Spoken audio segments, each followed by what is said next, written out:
I'm delighted to welcome tonight Dr. Laura Shapiro. Dr. Shapiro is based at the Institute for Health and Neurodevelopment at Aston University, and her core expertise is longitudinal research investigating the causes and consequences of language and literacy development using statistical causal modeling.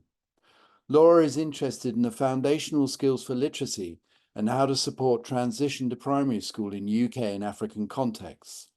She's also interested in how experiences of reading throughout school influence young people's lifelong reading habits. Laura's research crosses developmental, health, and educational psychology and is shaped both by fundamental scientific questions and by the concerns of practitioners and policymakers. Today's webinar is entitled Learning to Read Means Reading for Life, a marathon, not a sprint.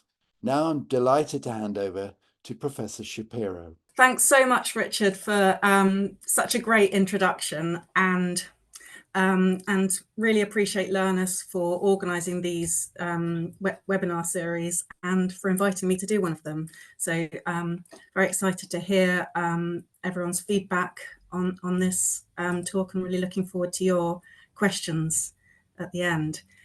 So just to kick off, today what I'm going to try and do is convince you of the value of thinking of reading as a long game. So we're thinking about children who are starting off learning spoken language comprehension, and learning to describe the world in their own way, through to going into school and learning to link spoken to written forms, and then through that becoming a proficient reader, in which they can then progress to reading for learning and reading for enjoyment, and then ultimately reading becoming a lifelong activity affecting all aspects of adult life. So I'm describing reading as a marathon. I'm hoping that my talk will be more like a sort of 30-minute fun run kind of effort. I'm going to start with something very familiar to, I'm sure, pretty much everybody on this call, which is the simple view of reading, particularly familiar if you've been through initial teacher education. And I think the simple view provides a really, really valuable framework for applying research evidence to practice. And so I'm going to start with that view as the way that I construct the whole of the presentation. But I'll also argue that we need to take into account the long view of reading, and I'll explain why. I'll try and explain why, and I'll also try and explain the approach that I take to my research, which is longitudinal causal modelling. And then what I try and do is condense the research that we've been doing into sort of three key messages that I think arise from the work and end with implications for practice. So, simple view of reading. Just to recap, so I'm sure we're all agreed that the ultimate aim for all teachers of reading is for children to achieve fluent comprehension of written text. And according to the simple view of reading, reading comprehension involves the same abilities as linguistic comprehension, but of course depends on the information being presented graphically. Therefore, each of these components is essential. So you need the linguistic comprehension, and you also need the decoding of written text. Each of those are essential, but neither is sufficient in itself. And so it's a very neat way of describing how you get to fluent, effortless reading comprehension as a product of these two core components. Probably you'll be more familiar with this depiction of the simple view of reading. This diagram is great because it really illustrates the usefulness of seeing reading as a product of two components. So we can imagine placing children into one of these four quadrants, depending on where their strengths and weaknesses lie. And obviously we would be aiming for all children to fall into the top right quadrant. And if they fall outside of this, the simple view helps us to think about where they might need support. So if you're in the bottom quadrant down here, where your word recognition is good, but yet your language comprehension is poor, then we can see that this is where we need to target support around language comprehension. So key messages from the simple view of reading. First message, both of these processes are equally crucial. You can't get away with one and not the other.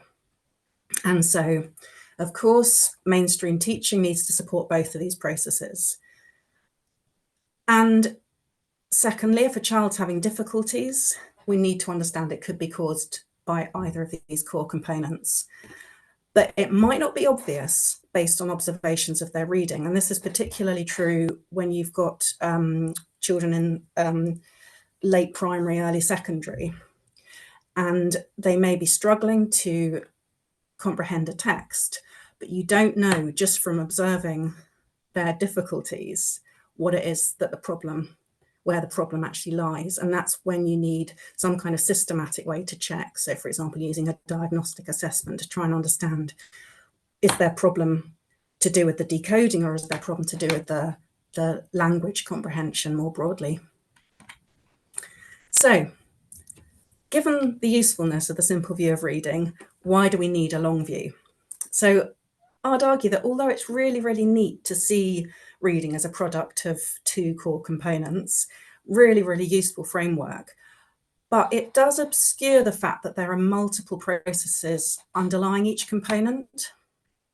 So we know that even decoding is a hugely complicated process, and difficulties in decoding can arise from multiple underlying processes. The second limitation of this view is that it can lead to an assumption that linguistic comprehension and decoding are somehow independent, when actually, from the research that I'm going to present, it's really clear that they're not independent. There are multiple processes developing over time that influence each other. And so your written language processing and your spoken language processing are developing and influencing each other over time. And then finally, the simple view of reading could lead to an assumption that there's some kind of endpoint to the whole process, because obviously the goal is fluent comprehension of written text.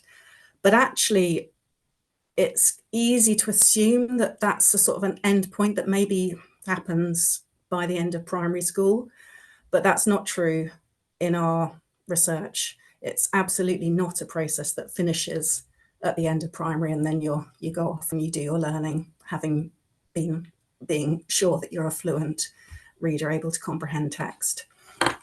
So in order to understand the long view of reading, we need longitudinal research. So most of the work that I will present today comes from a large longitudinal study involving children who began school back in 2011.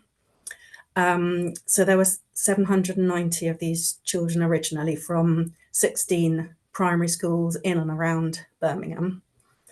And we've been tracking these children throughout primary and into secondary school. And much of the work that I'm going to present today is based on the sort of early to mid primary and then the sort of the transition and early secondary phases. We're just putting in a funding application to follow up our sample for longer, because obviously it's hugely valuable to be able to track the influence of reading and vocabulary throughout school on their choices at post 16 and then long-term outcomes. So that's the approach that I've taken in pretty much all my research is to use longitudinal data. A second aspect of the approach is to use what's called causal modelling.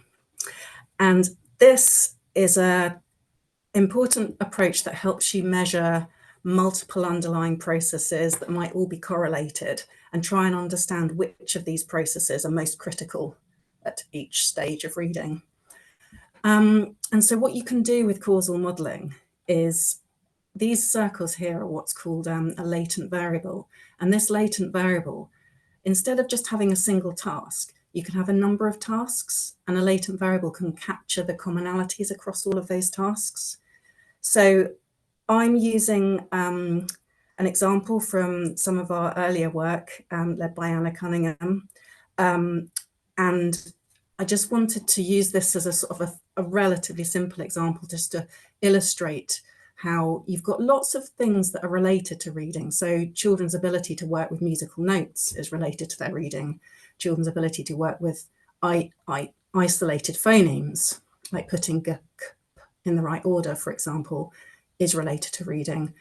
And children's ability to isolate the sounds or segment the sounds in pseudo words is related to reading. And what this kind of approach can do is to show, well, on its own, this set of tasks using musical notes, yes, that is predictive of reading. If you add the very same type of tasks, but with different stimuli, phonemes, you find that actually the phonemes is the strongest link, and this tones link is no longer significant. If you then add pseudo words, which on top, so they're linguistic stimuli, but on top of the fact that they include phonemes, with a pseudo word, you're having to actually segment it into individual sounds. So with the individual phonemes, children are working with g, k, p in isolation and trying to put them in the right order. With a pseudo word, you're actually having to segment the sound. You're having to actually do something even more detailed. You have to have an even more detailed representation in order to pick out the first sound in that word or the last sound in that word.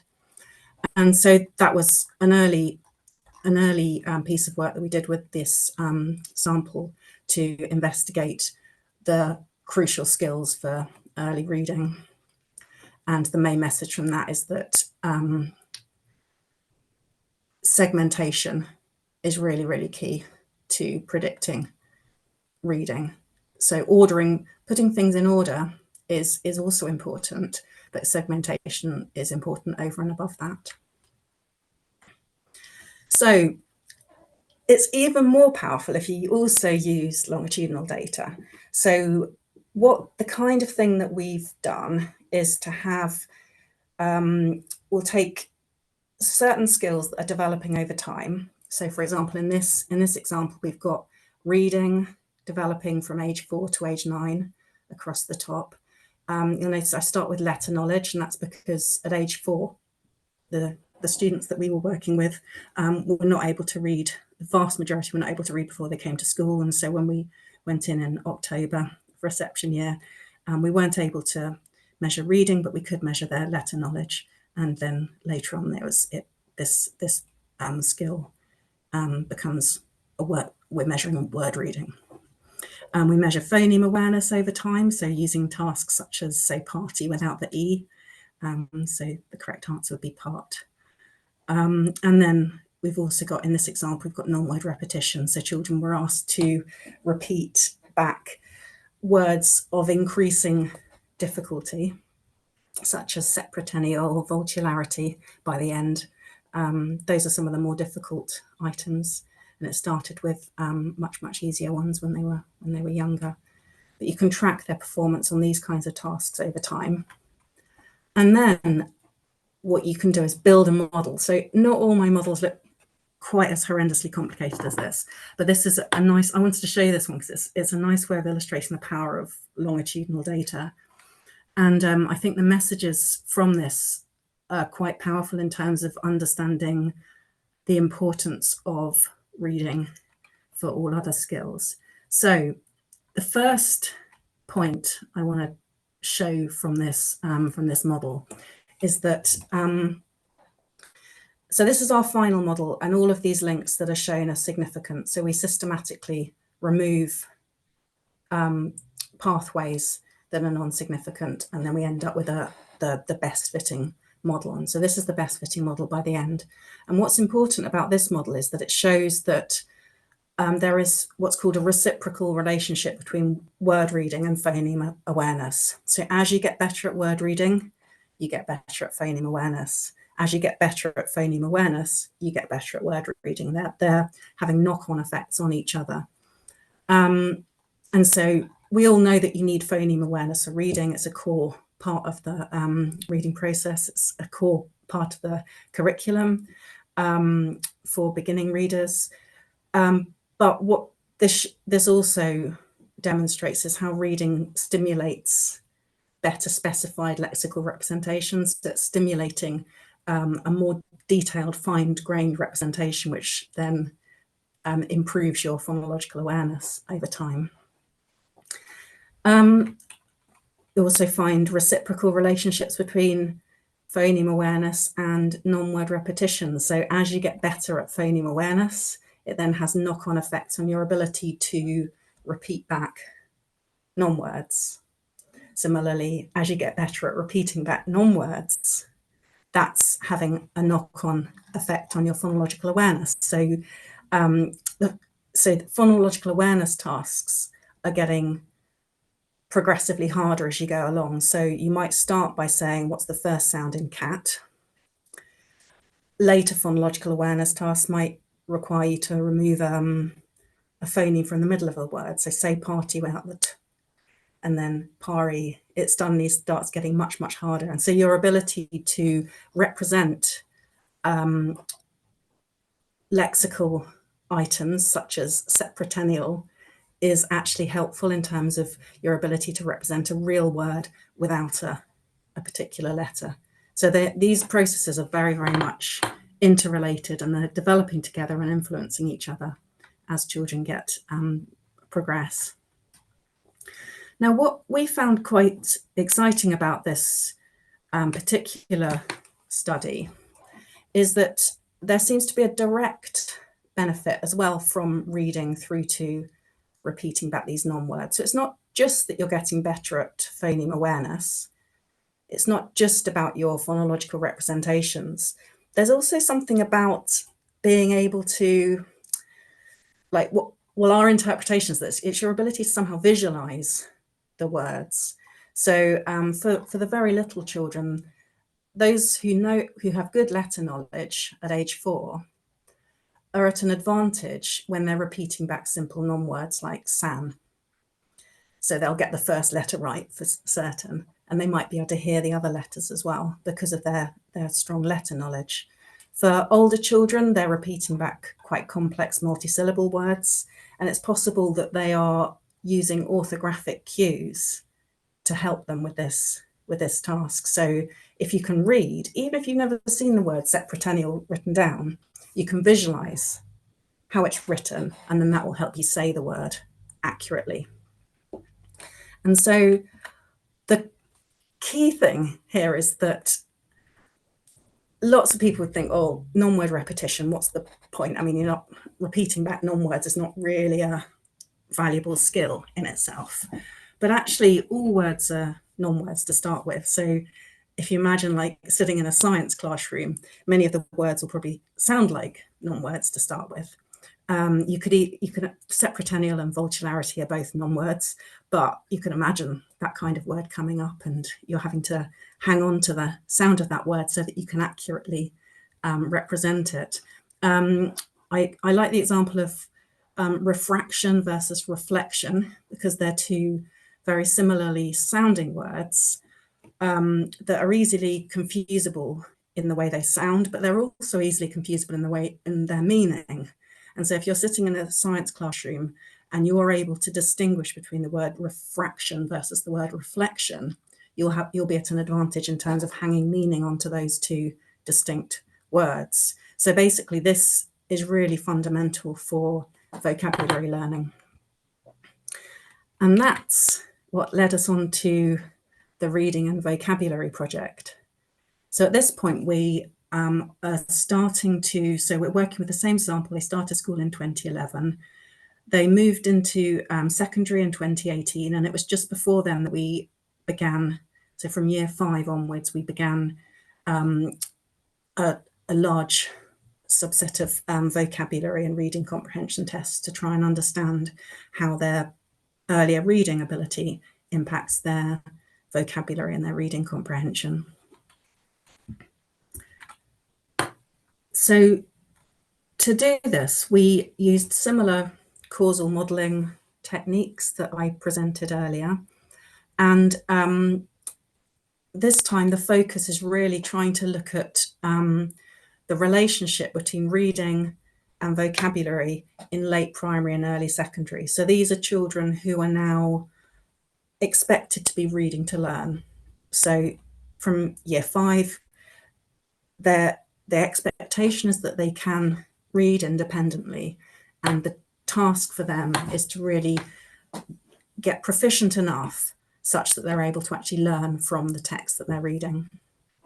And what we wanted to do was to look at whether reading proficiency at this age predicts their vocabulary development over and above their school entry skills. So the power of having this longitudinal data sample is that we were able to look back at their performance at school entry, and we did check their vocabulary at that point, and their reading and their letter knowledge and reading related skills. And so what this showed is that your reading proficiency in late primary school is predictive of your vocabulary over and above your starting point. So it wasn't just that kids that are good at one thing are really good at another thing.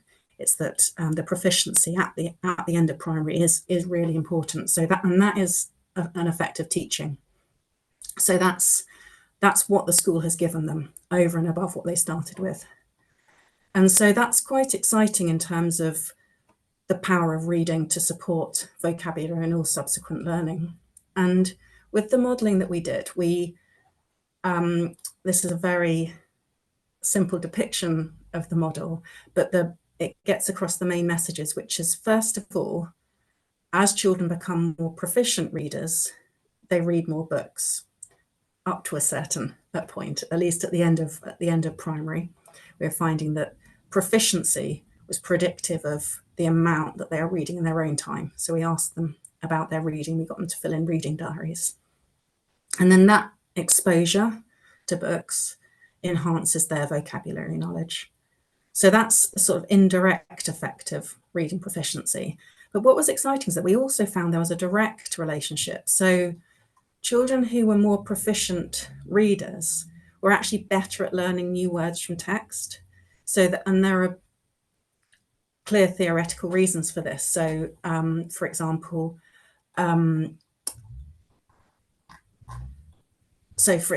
if you're a proficient reader, you're not putting all of your resources into the decoding of the words, and you've got some resources free for comprehending the text.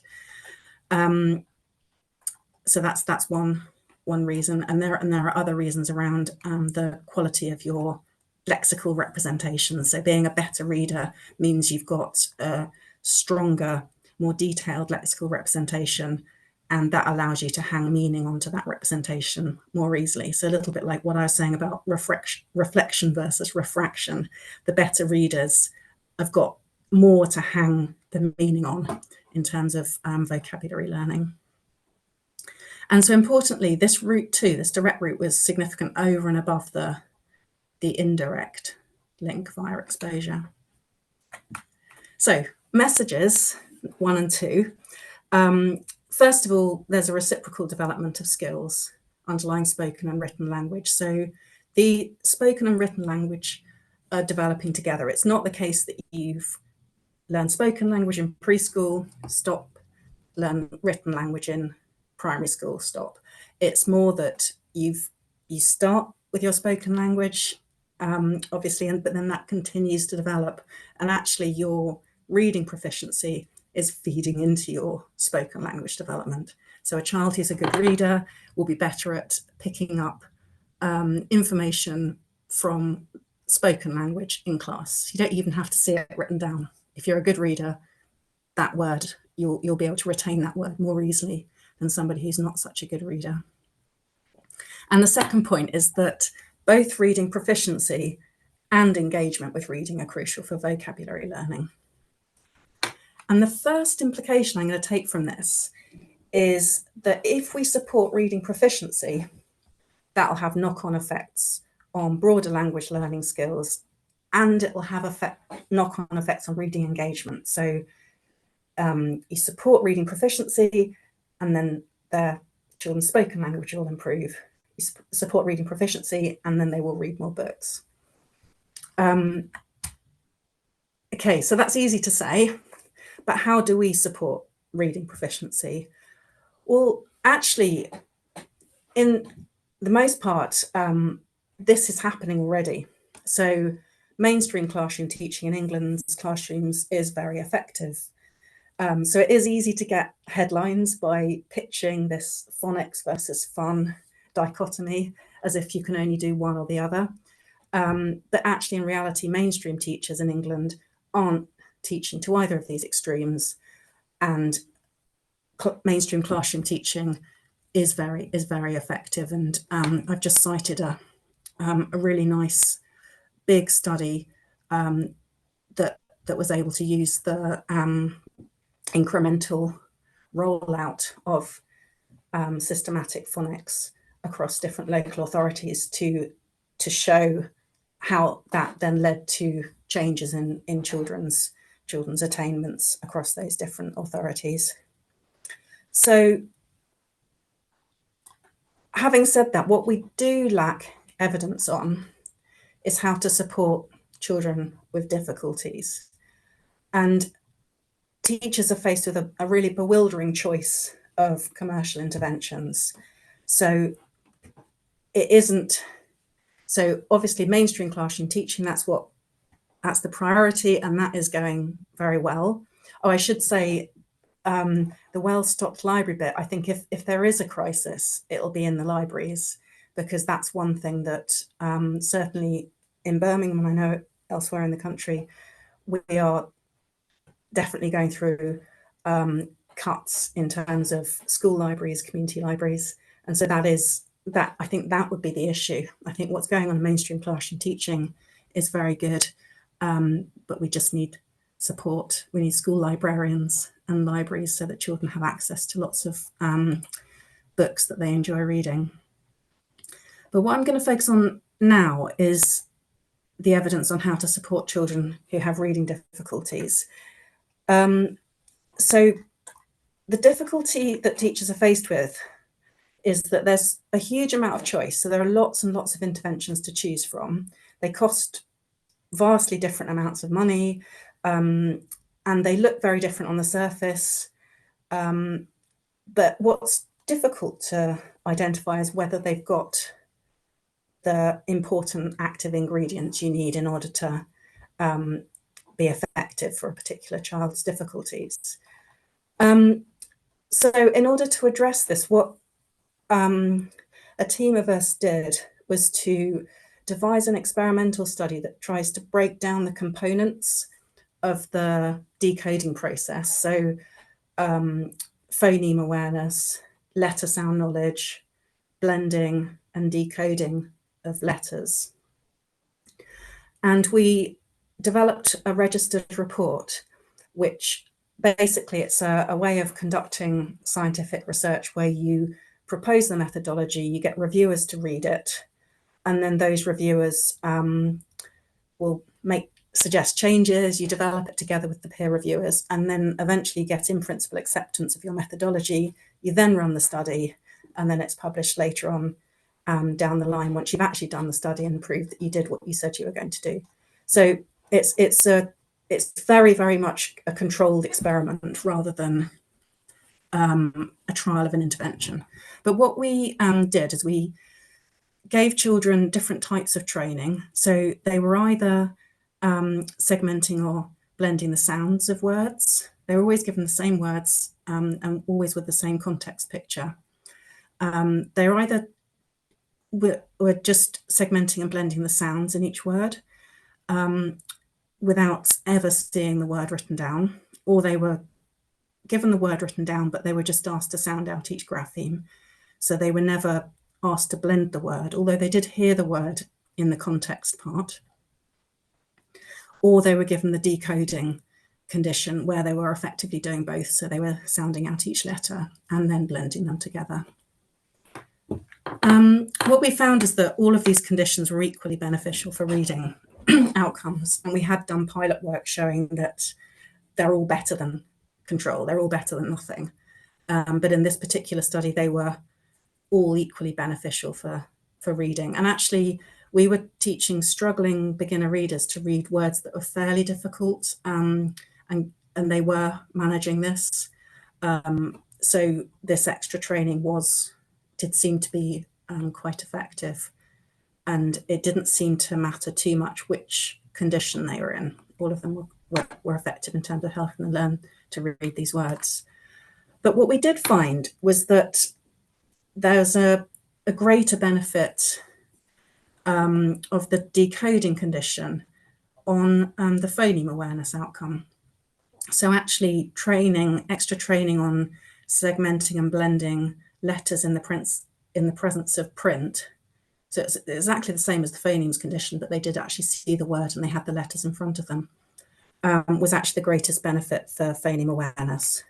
So the conclusion from this is we can't give a clear steer on which condition is stronger for reading, but in the short-term experimental study, the active ingredient of blending printed words seems to be most beneficial for developing phoneme awareness.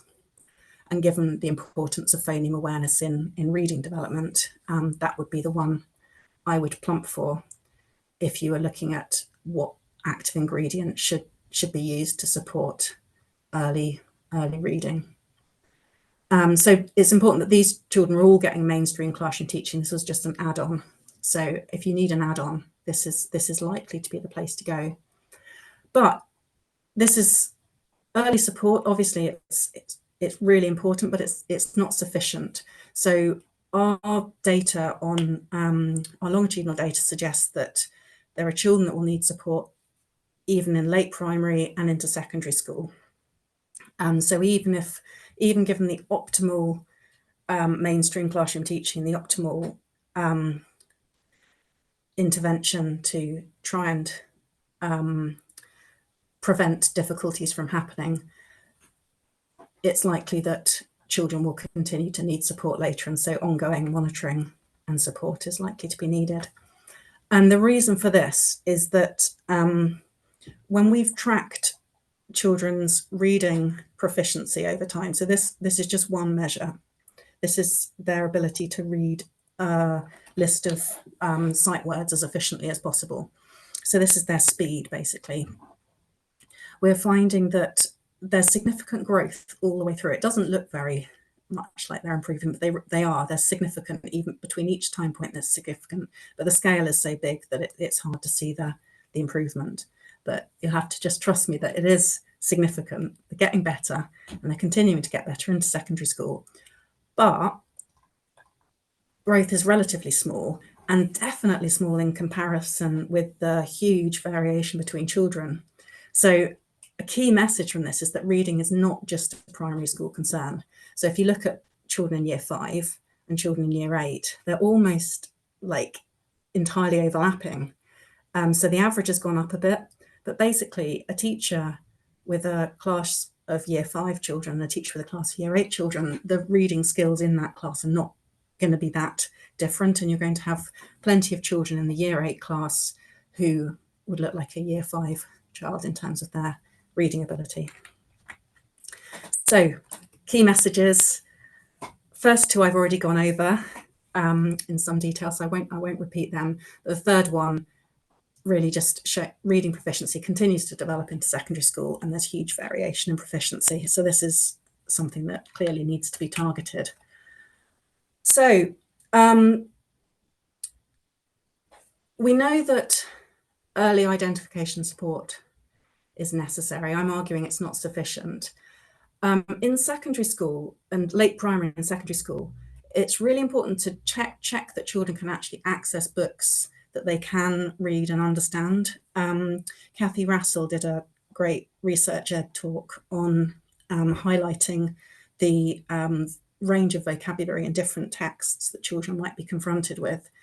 And it really highlights how we need to think carefully about the books that children are reading and make sure that they are at the right level for them so she was particularly focusing on vocabulary, but the same applies obviously to reading skill. There are loads of books out there that are age appropriate, but may be easier in terms of their decoding, or they may be easier, relatively easier in terms of vocabulary.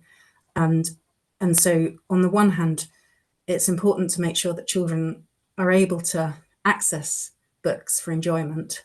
But it's also, obviously, we need to make sure that they can get access to the curriculum. So our research would suggest that there's about 20% of children who are reading at the age of a 9-year-old when they enter secondary school. And so that means they can access some of the, quite a lot of the curriculum. There'll be aspects of the curriculum that they're not able to access. And so rather than changing the curriculum, because obviously that's not equitable, you can't have children that are whose curriculum is restricted. We need to find a way to monitor those children and try and support them so that they are actually able to access the full curriculum. And one example of how this is working really well is led by Professor Jessie Ricketts, leading a team of teachers, education leaders in Blackpool. And this has been extended into other areas of the UK as well. And this is a framework that's been co-developed for schools to use, whereby they screen children's reading using a whole class screen, something really, really quick. Majority of children, it would indicate no further action is needed, but there will be children who are struggling. And then if they struggle, there's a sequential list of diagnostic assessments that can be then done to find out where we target intervention to support them. So where is their difficulty arising? Because it's really easy to assume if a child's got reading difficulties that they need more phonics, but they don't necessarily need more phonics. That might not be their difficulty. And so it's really important, just rather than making assumptions based on these sort of broad brush screeners, that we actually look diagnostically and try and figure out something much more targeted. So I'd say in early primary, the focusing on blending printed words is likely to be beneficial.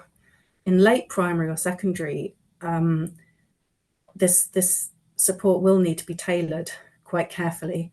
And the EEF has a nice illustration of how you can understand the different aspects of reading and how to tailor support to each. But we do urgently need age-appropriate interventions in secondary schools. So the challenge is that at the moment we've got interventions from primary that are then being tweaked a little bit for secondary. And rather than looking at what a secondary school child actually needs and developing it for them, they're being sort of, trying to fitting it into something that was actually developed for much younger children.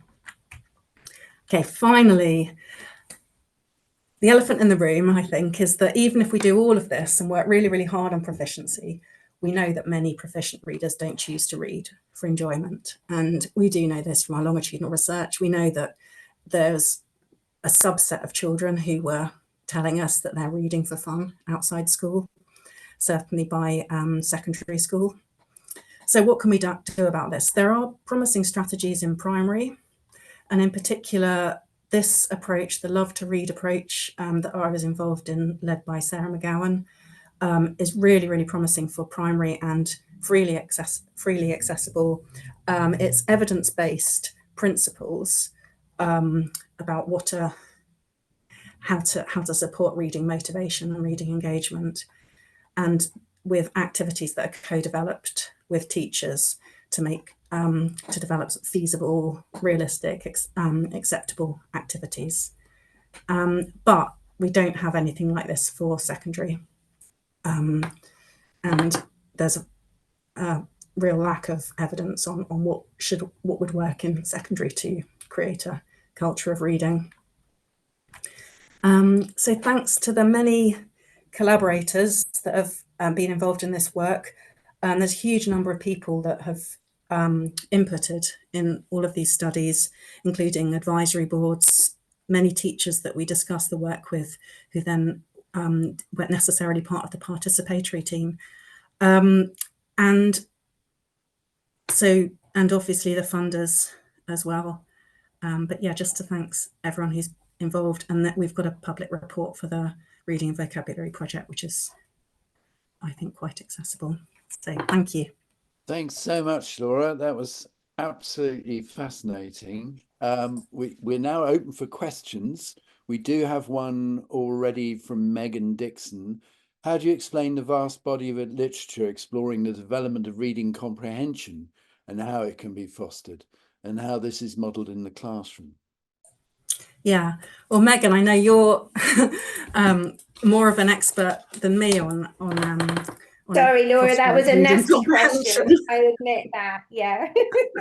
I'm really sorry. Yeah, I think yeah, so I don't want it to look like comprehension's and a sort of an afterthought. I think it is. So the work that we've done has really highlighted the importance of reading proficiency in terms of being like a starting point, and then that has knock-on effects on other skills. It could easily go both ways. So I think fostering comprehension and enjoyment could easily have knock-on effects back into reading proficiency. Yeah. I think my reflection is there's a conflation between text reading and connected text, and then individual word reading, both in the assessments, but also how it's viewed, and that kind of wider aspect of cognition. Sorry, I'll shut up now, and I apologise for my horrid question.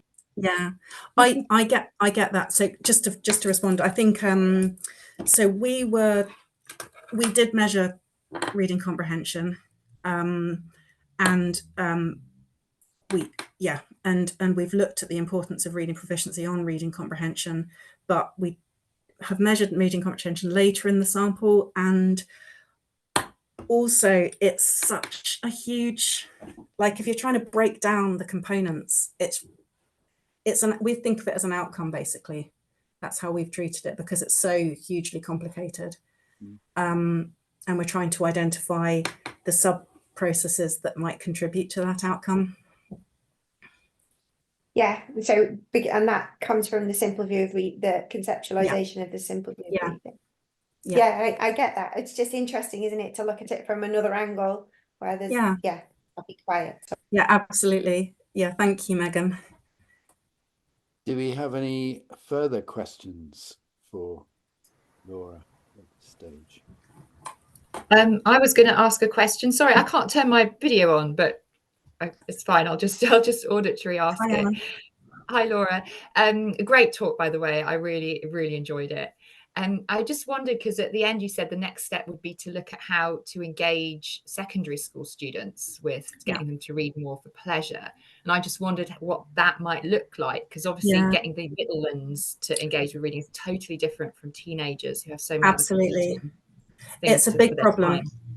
It's a big problem. And we've learnt some lessons from attempting this with secondary school students. So we had a really nice reading diary as part of the Reading and Vocabulary Project. So we got really good ways of measuring how much children were reading. And we tried using that same reading diary approach as a way of motivating children to read more and setting their own goals. And actually it has been used effectively in health psychology as a sort of having a diary approach and a goal setting approach as to increase reading.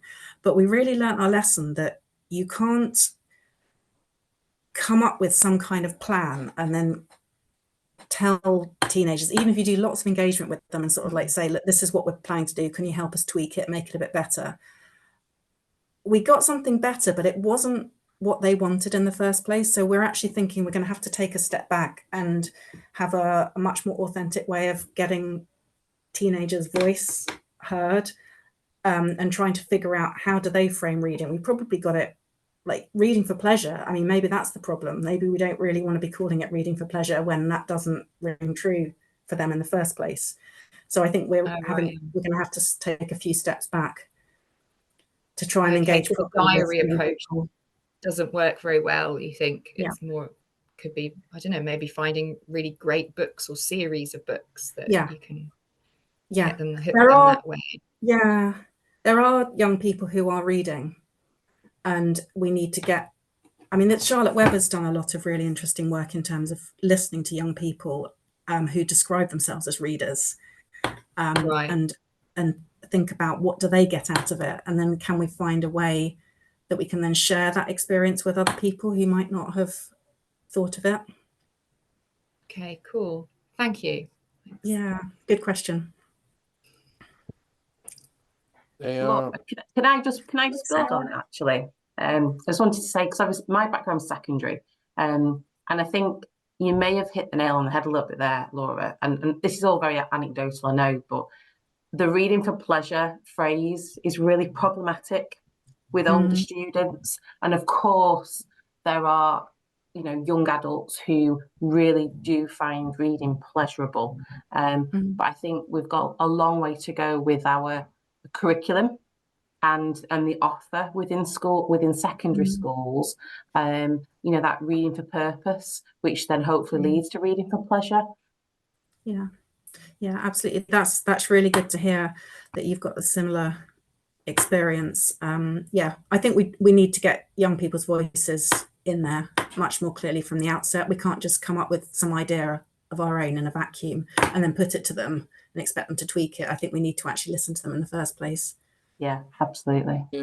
Helen Franchi's, I hope I've probably not pronounced that properly. I think graphic novels have been a great help for struggling secondary readers that I've worked with. It's great when we can read a graphic novel version of the class text. Yeah. And actually, that's my own experience from years back when I was an English teacher in secondary school. Yeah, I love graphic novels. I think I think if so they work really well for some children. Some children are really motivated by them, and others are not so interested. But you just go with a child's interest, and I think helping them. I think one thing that came out of the Love to Read project is this idea of choice. It's not just that you have loads and loads and loads of books in front of them, and then they get bewildered by choice. It's more that you're helping them come up with strategies to figure out what they enjoy reading and help them look at a blurb on the back of a book and figure out whether it's for them, decide whether they prefer reading graphic novels or free text. I think, yeah, really good point. Yeah.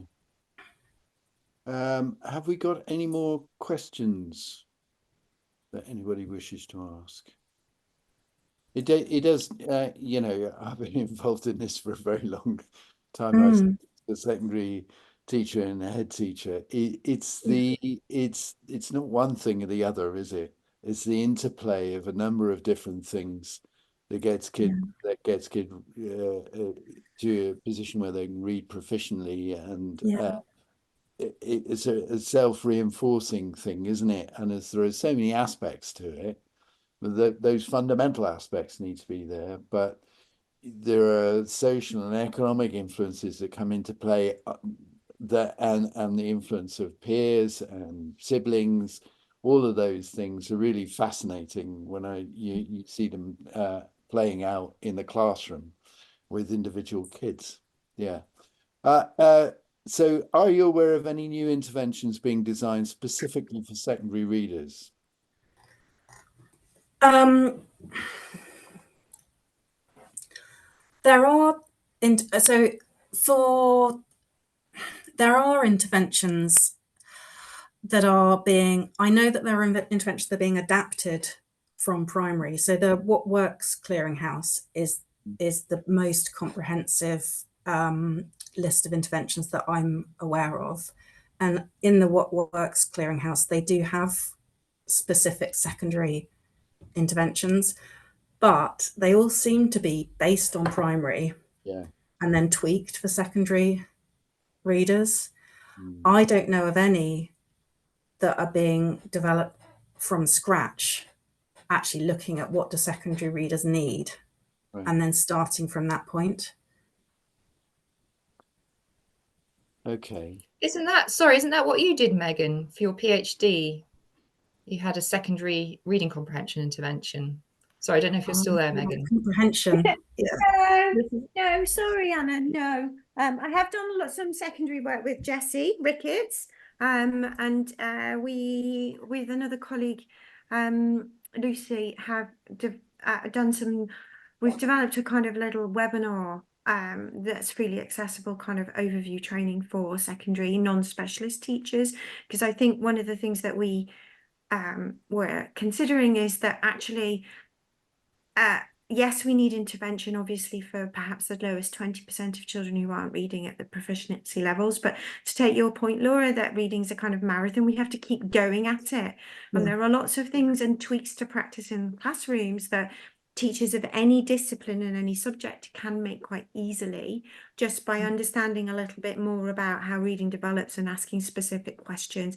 And just doing things like making sure that text is used in the classroom, presenting text as a way of getting information, and then scaffolding the way that students can access that information and maybe transferring it. But Anna, no, sorry, I haven't done any secondary interventions as such. I'm afraid I'm a bit primary in my focus. But what I will do is that, to follow your point, Laura, I'm aware of the What Works Clearinghouse has done an educator practice guide for interventions for students from American perspective from grade 4 to grade 9, which is really helpful for Key Stage 3. And that's a lots of, how do you teach children to break down words into syllables and then infer the meaning from the context of the text, and how, real practical stuff about building these skills, which is really handy. I put it in the, there you go. I've just put it in the chat. Yeah, that's great. There's also, I've when the slides are shared, I did put links to, I think I've probably got the same link as you there. The What Works Clearinghouse is really, really helpful. Okay. Thank you. Okay. Well, I think there are no further questions, so it just remains for me to thank you, Dr. Shapiro, for a really fascinating talk, and for taking us yet a little bit further down the line of understanding how children learn, and at least one aspect of it. So thank you so much for that. Thank you. Cool. Thanks, Richard, and thanks to everyone for coming. It's fantastic questions from everyone. Really appreciate that. And someone's asking whether we'll share the slides, and yes, they will be available.